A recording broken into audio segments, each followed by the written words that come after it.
Drop site ने तहलका खेज इंकशाफात किए हैं, लेकिन मेरे सुनने वालों को, आपको, जो कि मेरे बहन भाई, बेटे, माएँ, बुजुर्ग, बच्चे, जो भी लोग सुनते हैं मुझे, उनके लिए ये स्टोरी तहलका खेज इंकशाफ नहीं होगा। पहले बता देता हूँ, फिर आपको खुशी होगी कि आप मेरे साथ जो टाइम स्पेंड करते हैं, मतलब अपनी ज़िंदगी का कीमती वक्त देते हैं, मैं कोशिश करता हूँ कि आपको वक्त पर सच और बेहतर एनालिसिस दे सकूँ।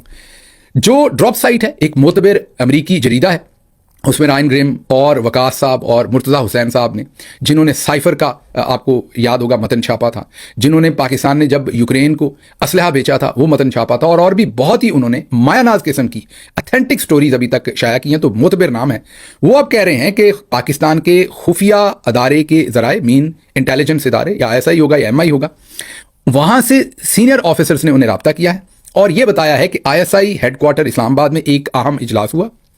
उस इजलास के अंदर एक सीनियर जनरल ने लाहौर सेक्टर के कोर कमांडर, जो कि एक ब्रिगेडियर होता है, उनको कहा कि TLP तहरीक लब्बैक को अमरीकी सफारत खाने के सामने इसराइल के खिलाफ एहतजाज के लिए उकसाओ, मतलब कि उन्हें मनाओ, उन्हें मोटिवेट करो, उन्हें भेजो, उन्हें राजी करो इस पर, ताकि तहरीक लब्बैक जो है वो एक एहतजाज शुरू करे लाहौर से और वो अमरीकी सफारत खाने के सामने इस्लामाबाद में आए। ये ड्रॉप साइट कह रहा है कि उन्हें इंटेलिजेंस ज़राए, मतलब कि ISI में से किसी ने बताया है कि ISI के हेडक्वार्टर में एक सीनियर जनरल ने लाहौर के सेक्टर कमांडर, जो कि एक ब्रिगेडियर साहब हैं, उनकी ड्यूटी लगाई। आगे ड्रॉप साइट कहता है कि स्ट्रेटजी का मकसद ये था कि एहतजाज बैनुल-अक़वामी सतह पर ये तासर मिले लोगों को कि जो पाकिस्तानी आबादी है, जो पाकिस्तानी अवाम है, वो इसराइल की शनाख्त को नहीं मानना चाहती, और जो भी ये काम करेगा, मतलब अगर हम इब्राहिमी मुआहदा, जो अब्राहिम अकॉर्ड कहते हैं, उस पर साइन करेंगे अगर हम, तो फिर ये आग और खून की नदियों में से हमें गुजरना पड़ेगा, और हमारे फील्ड मार्शल अगर गुजर रहे हैं तो फिर सदर ट्रम्प को इसका एहतराम करना चाहिए। तो जब तक ये माहौल बनेगा नहीं, उनको समझ कैसे आएगी? आगे चल के और एक्सप्लेन करता हूँ। वो कहते हैं कि मनसूबाबंदी का दूसरा मरहला ये था कि जब जुलूस निकल पड़े, पहले तो सेक्टर कमांडर ने उन्हें राजी करना है कि वो निकलें, जब वो निकल पड़े तो दूसरा मरहला है कि जुलूस जब रास्ते में होगा तो उसे रोक कर ताकत के इस्तेमाल से कुचल दिया जाएगा, ताकि आइंदा कोई ग्रोह हुकूमत की इसराइल पॉलिसी के खिलाफ एहतजाज ना करे। अब आपके ज़हनों में सवाल है कि अगर उनको पहले निकाला जा रहा है और इससे बताना ये कि लोग बहुत अपसेट हैं और इसराइल के मामले के ऊपर बहुत गुस्सा है पाकिस्तान में, तो फिर इसे कुचलना क्यों है? इसका जवाब आगे चल के देता हूं। ये दोनों बातें ज़रूरी हैं। कई दफ़ा आपने भी गौर किया कि आप चाय को उबाला देते हैं, लेकिन उस उबाले को बर्तन से बाहर नहीं आने देते। उबाले में ही सारा मज़ा है, वो जब उबाल आता है तो उसी से टेस्ट बनता है। इसी तरह और भी बहुत सारी चीज़ें, आप उन्हें एक नुक्ते तक लेके जाते हैं और फिर कंट्रोल कर लेते हैं। तो आगे चलते हैं ज़रा। आगे वो कहते हैं कि मुरीद के साने के हौलनाक मनाजर में ड्रॉप साइट को मुतअद्दिद सरकारी और इंटेलिजेंस ज़राए ने कत्ल आम की खौफनाक तफसीलात बताई। वो कहते हैं लाशों की हवालगी की शर्त, एक सरकारी अफसर ने कहा कि मकतूलीन की लाशें इस शर्त पर वर्सा को दी जा रही हैं कि जनाजे में 30 से ज़ायद अफराद शरीक ना हों, यानी जनाजे खामोशी से करवाए जाएं। जनाजों के ऊपर भी लेन देन हो रहा है। फिर आगे ड्रॉप साइट कहता है कि जो इंटेलिजेंस ज़राए हैं जिन्होंने उन्हें यह खबर दी है, उन्होंने उन्हें यह कंफर्म किया है कि लाशें इतनी ज़्यादा तादाद में थीं कि उन्हें कूड़े वाले ट्रकों के अंदर, वो डंपर ट्रक, कूड़े वाला ट्रक कहा था ना फील्ड मार्शल साहब ने फ्लोरिडा में, उसी तरह के ट्रक में, कूड़े वाले ट्रक में जो लाशें थीं वो इतनी ज़्यादा थीं कि उन्हें कूड़े वाले ट्रक में डालकर ले जाना पड़ा। फिर आगे वो कहते हैं कि साद रिजवी की शक और हिचकिचाहट, वो कहते हैं पहले साद रिजवी को शक और हिचकिचाहट थी, क्योंकि ये आप सबको पता है कि उन्होंने तो 2 साल से कोई फ़लस्तीन के ऊपर कोई उन्होंने ऐसा बड़ा मार्का नहीं किया था, कोई एहतजाज नहीं किया था, और अब तो ज़रूरत भी नहीं थी। तो साद रिजवी डर रहे थे कि उनके खिलाफ को कार्रवाई होगी, और उन्हें हिचकिचाहट थी, वो नर्वस थे, वो नहीं करना चाहते थे। लेकिन फिर ISI की एक ताकतवर फौजी शख्सियत ने मुकम्मल सिक्योरिटी की यकीन दहानी करवाई और उन्हें रैली निकालने का कहा। यह ड्रॉप साइट कह रहा है। फिर आगे ये कि मजमूई सियासी नीयत से जाहिर होता है कि मनसूबा अवामी जज्बात को भड़काने और फिर रियासती कुव्वत दिखाकर मुखालफ आवाज़ दबाने की हिकमत अमली थी। दावा यह है ज़राए का कि एहतजाज को भड़काकर अवामी जज्बात दिखाने, फिर रास्ते में ज़बरदस्त ताकत इस्तेमाल करके मुजाहरों को तकरीबन ख़त्म कर देने का मंसूबा था, और मुरीद के वाक़े में लाशों की बेहरमती और जनाजों को दबाने की कोशिशों की तफसीलात सामने आई। अब सबसे पहले तो मैं आपको ये बता दूं कि आपके लिए कोई भी इंकशाफ नया नहीं होगा अगर आप मुझे रोज़ सुनते हैं। जब लब्बैक अभी लाहौर से नहीं चला था तो मैंने आपको उसी दिन बता दिया था, याद कीजिए। उससे पहले 1-2 हफ्ते जब जमात इस्लामी ने नवंबर की कॉल दी थी, तो मैंने तब भी आपको बताया था कि जमात इस्लामी भी निकलेगी एक्सटेंशन के लिए और लब्बैक भी निकलेगी, और इनको निकाला जाएगा। जब लब्बैक अभी तैयारी शारी कर रही थी लाहौर में, तो मैंने आपको तभी बता दिया था कि ये ISI करवा रही है और ये इनको करेंगे भी, याद कीजिए मेरे अल्फाज, और फिर इनके लोग मारे भी जाएंगे और ये खून बाहर बेचा जाएगा, बाहर बताया जाएगा कि देखें हमें आपके लिए क्या करना पड़ा। اب یہ میں آپ کو بتا رہا تھا, اور پھر وہ جب لاہور میں سارا ان کے ساتھ مڈبھیڑ ہوئی تب بھی میں نے یہی انالیسس دیا. پھر وہ نکل کے جب مریدکے کی طرف گئے میں نے تب بھی آپ کو یہی انالیسس دیا. پھر مریدکے میں جب یہ معاملہ ہو گیا تب بھی یہی انالیسس دیا. تو اب جب ڈراپ سائٹ, کیونکہ ہمارا تو انالیسس تھا, ان کے پاس خبر ہے. فرق یہ ہوتا ہے کہ انالیسس آپ اپنی سوچ پہ دیتے ہیں, اور خبر جو ہوتی ہے اس میں جو امریکی سٹینڈرڈز ہیں اس کے مطابق جب تک انہیں مصدقہ یا تو کاغذات ان کے پاس نہیں ہے یا مصدقہ شخصیات نے ان سے بات نہیں کی, تو امریکی اخبار یا جریدہ کبھی بھی ایسی خبر نہیں دے سکتا.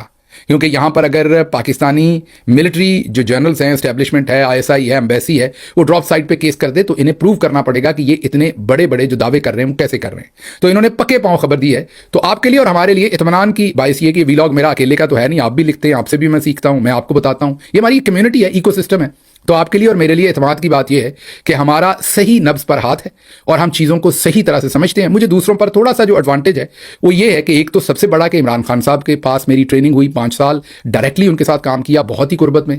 دوسرا, پرائم منسٹر کا رائٹ ہینڈ رہا, مین پرائم منسٹر آفس میں رہا, سبھی چیزوں کو دیکھا, پورے سسٹم کو فرنٹ بیک اور اس کے پورا جو اس کا بلو پرنٹ ہوتا ہے اسے سمجھتا ہوں. پھر تیسری میرے پاس جو ایک ٹریننگ ہے وہ چیف منسٹر کے ساتھ جب میں نے کام کیا تو صوبہ کیسے کام کرتا ہے, پولیس کیسے کام کرتی ہے. پھر یاد کیجیے آسیہ بی بی کی جب سزا سپریم کورٹ نے ختم کی تھی تو اس پر بھی لبیک نے احتجاج کیا تھا. اس رات میں پولیس لائنز میں بیٹھا ہوا تھا لاہور میں, سب کچھ دیکھ رہا تھا کہ کیا ہو رہا ہے, آبزرو کر رہا تھا, کیونکہ میری بھی ڈیوٹیز تھی میڈیا کو ہینڈل کرنا چیف منسٹر کے ساتھ اور دوسرے کاموں میں. تو تب بھی دیکھ رہا تھا پولیس کیا کر رہی ہے, لبیک کیا کر رہی ہے. تو اس لیے مجھے بہت جلدی چیزوں کی سمجھ آ رہی تھی کہ یہ سب کچھ کیا ہو رہا ہے. ہمارے لیے اطمینان کی بات ہے. حالانکہ اگر ہم یہ غلط انالیسس کر رہے ہوتے تو یہ بہت بڑی بددیانتی بھی ہوتی, کیونکہ ہم کتنا بڑا الزام لگا رہے ہوتے, لبیک کو بھی ڈسکریڈٹ کر رہے ہوتے, ISI پر بھی غلط الزام لگا رہے ہوتے, تو یہ بہت ہی احمقانہ حرکت ہوتی ہے ہماری. ہمارے لیے بھی خوشی کی بات یہ ہے کہ ہمارا انالیسس بالکل ڈاٹ آن تھا, اور آج ایک انٹرنیشنل جریدہ جو ہے وہ ہمارا جو انالیسس تھا اس کو ہمیں ونڈیکیٹ کر رہا ہے. اب ذرا آگے چلتے ہیں. اب میں نے آپ کو کہا تھا کہ آپ کو میں انالیسس کر کے بتاؤں گا کہ یہ سب کچھ ہو کیا رہا ہے. اگلی ایک لائن صرف سن لیجئے.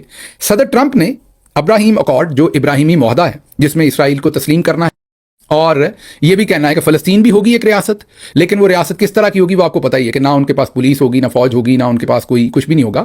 ان کی سیکیورٹی دوسرے ملک جا کے کریں گے. اسرائیل کے پاس اختیارات ہوں گے, وہ جب مرضی وہاں پر گھس جائیں, چیک کریں, اور باقی بھی تمام چیزیں میرا خیال ایسی جن پر فلسطینیوں کو بڑے اعتراض ہیں, لیکن بہرحال وہ ابراہیمی معاہدہ ہے. اب صدر ٹرمپ کہتے ہیں کہ ابراہیمی معاہدہ جو ہے اس کی توثیق کا انہوں نے اندیا دیا. انہوں نے کہا کہ سعودی عرب جلد ابراہیم اکارڈ کا حصہ بنے گا, سعودی عرب شامل ہوگا تو سب شامل ہوں گے, یہ ان کا کہنا ہے. اب یاد کیجئے جب صدر ٹرمپ بول رہے تھے اس دن شرم الشیخ میں تو شہباز شریف بالکل ان کی اس کندھے کے پیچھے کھڑے تھے, اور صدر ٹرمپ نے یہ کہا تھا کہ یہ تمام لوگ جو یہاں پر ہیں یہ ابراہیم اکارڈ کو بھی سپورٹ کرنے جا رہے ہیں, اس پر بھی دستخط کرنے جا رہے ہیں. اور شہباز شریف ان کے بالکل پہلو میں کھڑے تھے, تو وہ تو انہوں نے باضابطہ تقریباً اعلان کر دیا تھا. آج انہوں نے کہا کہ سعودی عرب اس کو ماننے جا رہا ہے, دستخط کرنے جا رہا ہے, اور سعودی عرب آئے گا تو سبھی آ جائیں گے. اب پاکستان کا تو حال ہی میں سعودی عرب کے ساتھ ایک معاہدہ بھی ہوا ہے, تو اس کے بعد تو ہمارے پاس چوائس ہی نہیں رہ گئی. تو یہ اب آپ کو سمجھ آ گئی, ڈراپ سائٹ بھی یہی کہہ رہا ہے. اب سارا یہ ماجرا کیا ہے آخری 2-3 لائنوں میں ایکسپلین کر دیتا ہوں. پہلے تو ہم صدر ٹرمپ کے پاس گئے, جب ہمارے فیلڈ مارشل صاحب نے چامپیں کھائیں تو انہوں نے جا کے ان کو یہ بتایا کہ پاکستان کے ساتھ امریکہ کے تعلقات کبھی بھی اچھے نہیں رہے, آپ بھی ڈو مور کہتے رہے, ہمیں بھی آپ پہ ٹرسٹ نہیں رہا. وہ ماضی ہے, اس کو چھوڑ دیں. یہ میرا تجزیہ ہے, میرے پاس خبر نہیں ہے. یہ میں دوبارہ کلیئر کر دوں, یہ جو میں لائن کہنے لگا ہوں یہ میرے پاس تجزیہ ہے, یہ نہ سوچیے میں اندر بیٹھا ہوں. کئی بندے آپ کو بتاتے ہیں فلاں اور فلاں کی بات ہوئی اور وہ یہ بات ہوئی, میں کیسے کہہ سکتا ہوں, اندر تھوڑی بیٹھا تھا, انلیس میرے کو ذرائع نہ ہو. تو یہ میرا تجزیہ ہے جو بتا رہا ہوں.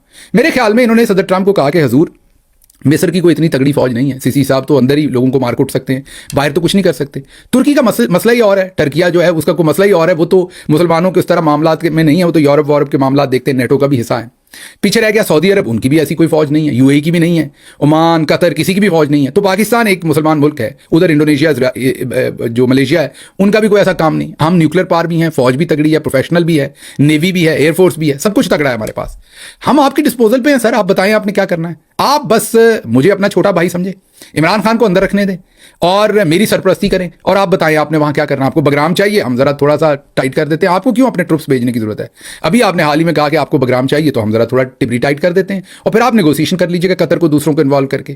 اب جو طالبان ہیں ان کیا کر سکتے ہیں, طالبان کی حکومت زیادہ سے زیادہ ہم وہاں ایئر فورس سے بمباری کریں گے, وہ کیا کر سکتے ہیں؟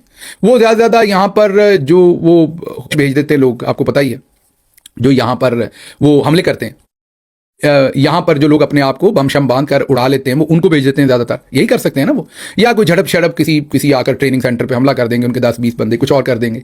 वो कोई ऐसा तो नहीं हो सकता, तालिबान की जो फौज है वो है ही नहीं उनके पास प्रॉपर आर्मी के, वो कुछ 400 टैंक के साथ जनाब उन्होंने नौशहरा तक फतह कर लिया, ऐसा तो वो कर नहीं सकते, क्योंकि हमारे पास एक तगड़ी फौज है, एयरफोर्स है, नेवी है, रातों रात फौज भी नहीं बना लेंगे। तो इसलिए अगर वो होंगे, वो जो बम शम बांध के अपने आप को उड़ाते हैं, वो अगर होंगे भी तो वो तो कैजुअलिटी इक्का दुक्का होंगी ना, तो उससे तो हमें कोई, मेरा नहीं ख्याल इतना ज़्यादा फर्क पड़ता हो तो हम ये काम पहले ही रोक दें। तो इसलिए अब हमने उनको ठुकाई उनकी शुरू कर दी है, हम उनकी ठुकाई करेंगे। जब हम उनकी ठुकाई करेंगे तो फिर जाहिर है कतर पड़ेगा, दूसरे पड़ेंगे, बातचीत होगी और फिर सदर ट्रंप बीच में आएंगे और फिर वो कहेंगे जंग बंद कर लेते हैं, चलो बग्राम दे दो।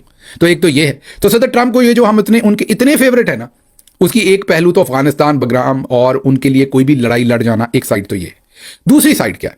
दूसरी साइड है जो सब कुछ टीएलपी के साथ हुआ, हमने तो आपको बताया ही था। अब ड्रॉप साइट भी कह रहा है कि पहले उन्हें आईएसआई ने निकाला और फिर मारा। हम आपको पहले दिन बता रहे थे कि उन्हें इस्तेमाल किया गया, उन्हें पता चल गया था मुरीद के पहुंच के कि हम इस्तेमाल हो गए, वो आगे नहीं जाना चाहते थे, उन्हें फिर वहीं पर उनको उधेड़ दिया गया। अब जब उनके साथ ये काम कर दिया, तो अगर ये काम ना करते तो दो बातें होती। अगर वो काम मुश्किल ही ना हो, मसलन फॉर एग्जाम्पल आप किसी केस में फंस गए, जज के पास आपने बंदा भेजा रिश्वत दे के और जज साहब ने जाते ही पैसे पकड़ लिए, 5 लाख रुपए भेजे, पकड़ लिए, जमानत दे दी है, तो मामला खत्म हो गया। लेकिन अब आपकी जमानत लगी हुई है जज साहब के पास और आपने बंदा भेजा है, वो कहते हैं नहीं मैंने तो इस बंदे की जमानत कैंसिल करनी है, या आपका ट्रायल है, वो कहते नहीं मैं 20 साल सजा देनी, मैंने तो नहीं लेना 5 लाख। तो क्या होगा फिर? भाव बढ़ेगा, जाहिर है ना। आप 5 की बजाय 10 ऑफर करेंगे, 15 करेंगे, 20 करेंगे, तो फिर निगोसिएशन होगी। इसी तरह से अगर इब्राहिमी अकॉर्ड पर हमने साइन करने और पाकिस्तान में सब सन्नाटा है, हमने साइन कर दिए हैं, तो ट्रंप साहब हमारी अहमियत कैसे समझेंगे कि मेरे दोस्त, मेरे फेवरेट फील्ड मार्शल साहब ने मेरे लिए क्या किया है? तो जाहिर है फिर उनको दिखाने के लिए हम जरा काम पहले चुकेंगे। याद कीजिए एक दिन मैंने आपको एनालिसिस में बताया था कि जब रेमंड डेविस को पाकिस्तान में पकड़ा गया था, उसके बाद जाहिर अमेरिका उसे छुड़ाना चाहता था। अब अगर तो हम उसे फौरन ही, मतलब कि अमेरिका ने कहा और हम छोड़ के अगले जहाज पे बिठा देते, तो अमेरिका पे एहसान तो नहीं होना था, कोई मुश्किल काम तो हमने उनके लिए नहीं करना था। तो हमने पहले क्या कहा, हमने अपने ही लोग छोड़े, जिसमें एक वकील साहब भी मैंने आपको बताए थे, जो आजकल वो बहुत सारे लोगों की वकालत कर रहे हैं, वैसे तो जिनको आईएसआई उठाती है उनके वकील वही होते हैं। तो दूसरी तरफ आपको मैंने बताया कि वो जनरल फैज़ के भी वकील हैं। तो वो जो मुझे एक ब्रिगेडियर साहब ने खुद बताया जब हम हुकूमत में थे, तो उन्होंने कहा कि आप फुटेज निकाल के देखें, उस वक्त वो हमारे कहने पर उनका ये दावा था, अब ये तो वो वकील साहब भी बता सकते हैं कितना सच है, लेकिन उनका दावा था कि हमारे कहने पर एहतजाज किया करते थे। तो मैंने कहा क्यों करवाते थे एहतजाज आप ही ने तो बाद में छुड़वा के बाहर भेजा। उन्होंने कहा हम पहले काम को जरा थोड़ा बनाते हैं कि बड़ा मुश्किल है आपके लिए, कोई आसान काम नहीं हम कर रहे, आप शुक्रगुजार हो कितना मुश्किल काम आपके लिए किया है। तो पहले जरा माहौल खराब होता है, फिर आप अगले बंदे का काम करते हैं, तो उसको वाकई वजन होता है कि हाँ यार बड़ा मुश्किल काम था जो इन्होंने मुझे करके दिया। तो अभी भी अगर ये बंदे सारे टीएलपी निकलती ना, तो इसका मतलब है कि कोई मसला नहीं जी, करें साइन जी, सबने कर दिए, मलेशिया वाले ने कर दिए तो आपने क्या, या इंडोनेशिया ने कर दिए, मलेशिया तो वहाँ नहीं था मेरा ख्याल, इंडोनेशिया ने कर दिए, तो आपने कौन सा इतना बड़ा तीर मारा है, आपने भी कर दिए। लेकिन जब आपके यहाँ इतने लोग सड़कों पर निकलेंगे, वहाँ डांग सोटा होंगे एक दूसरे के साथ, वहाँ बंदे मरेंगे, लाशें गिरेंगी, वहाँ पर खून की नदियाँ बहेंगी, तो आप फिर जाके बताएंगे कि हजूर देखें पसंद सजना दी खर्चा साडा, ये खर्चा हुआ है, पसंद आपकी थी, आपकी ख्वाहिश थी, लेकिन देखें हमें क्या करना पड़ा है, कश तो खून हमें करना पड़ा पूरे का पूरा। तो बुनियादी तौर पर कहने की बात मेरी ये है कि आप पहले मामलात को इतना बॉइलिंग पॉइंट पर लेके जाते हैं कि ताकि फिर अगले को आप बताएं कि आपके लिए मैंने क्या डिलीवर किया है। तो ये वो सारा मामला है जिसमें एक तरफ ख्वाजा आसिफ कह रहे हैं कि ट्रंप आ जाए तो बड़ी बात है अफगानिस्तान में मामले, ट्रंप कहता है मैं अभी बिजी हूं, मेरे पास टाइम नहीं है। दूसरी तरफ हम अब ड्रॉप साइट भी कहता है कि हमने पहले उन्हें निकाला, फिर मारा और फिर जाके उन्हें उधर बताया, शर्म शेख में जरूर बताया होगा कि हजूरे वाला इतने ये कुछ करना पड़ा है, तो अब हमारा वजन बढ़ेगा, फिर हम फेवरेट तो होंगे। तो अब ये सारा मामला है जो हम ट्रंप को बताएंगे। और फिर आखिरी बात बता दूं, कोर कमांडर्स कॉन्फ्रेंस जो हुई थी हालिया, उसका अलामिया बड़ा इंटरेस्टिंग है। कोर कमांडर कॉन्फ्रेंस कह रही है कि ये हम अमन मुआहदे को तो सपोर्ट करते हैं, लेकिन इब्राहिमी मुआहदा जो है उसका नाम लिए बगैर उसकी तरफ इशारा किया कि उसको फिलहाल हम सपोर्ट नहीं करते, हम करेंगे अगर 1967 जो है उसकी सरहदों पर वापस हो सब कुछ। तो अब आप कहेंगे कि गिल साहब फिर आपका तज्जिया तो सारा ही गलत हो गया, फौज के सारे कोर कमांडर कह रहे हैं कि हम नहीं मानेंगे कुछ भी 1967 जो है 1967 के बाद की सरहद की। ये भी सरकार, ये भी मसाला बीच में डालना जरूरी है। अब फील्ड मार्शल साहब ने ये भी तो बताना है कि देखिए मेरे कोर कमांडर भी नहीं मान रहे, देखिए मेरे, अदरवाइज आप मुझे बताइए कोर कमांडर्स को इस पर एक स्टेटमेंट देने की क्या जरूरत है? 1967 नहीं मानते, अमन मुआहदा, उनका क्या काम है? वो तो पाकिस्तान के अंदरूनी मामलात को देखेंगे। बैरूनी मामलात में अगर उन्होंने कोई स्टेटमेंट देनी भी है, अगर देनी है, तो वो स्टेटमेंट जो है वो फॉरेन ऑफिस दे देगा कि पाकिस्तान ये समझता है। कोर कमांडर्स एक बैरूनी बात के ऊपर क्यों बात करेंगे अनलेस कि वो नैरेटिव को शेप करना चाहते हैं और कंट्रोल करना चाहते हैं। तो ये भी अब जब कोर कमांडर्स ने कह दिया कि 1967 के बाद कुछ कबूल नहीं है, تو آپ ذرا فیلڈ مارشل صاحب جب یہ ڈلیور کریں گے تو پھر سوچیے کتنا بڑا کام کیا. آپ ذرا 1 2 3 کر کے سوچیے. فوج میں بھی کور کمانڈرز بھی نہیں مان رہے, ان کو بھی منوایا یا منوائیں گے. TLP کا بھی سوچیں کہ لوگ بہت سخت ناراض ہیں, ان کو بھی ہینڈل کیا ہے. افغانستان کا مسئلہ بھی ہم کر کے دے رہے ہیں. تو ایسے ہی تو بندے فیورٹ نہیں ہو جاتے, ایسے ہی تو بندے جو ہیں ان کو وہ آپ کو اچھے نہیں لگ جاتے. خبریں اور بھی تھیں لیکن مجھے یہاں سے اجازت دیجیے. اللہ آپ کا حامی و ناصر ہو. پاکستان زندہ باد.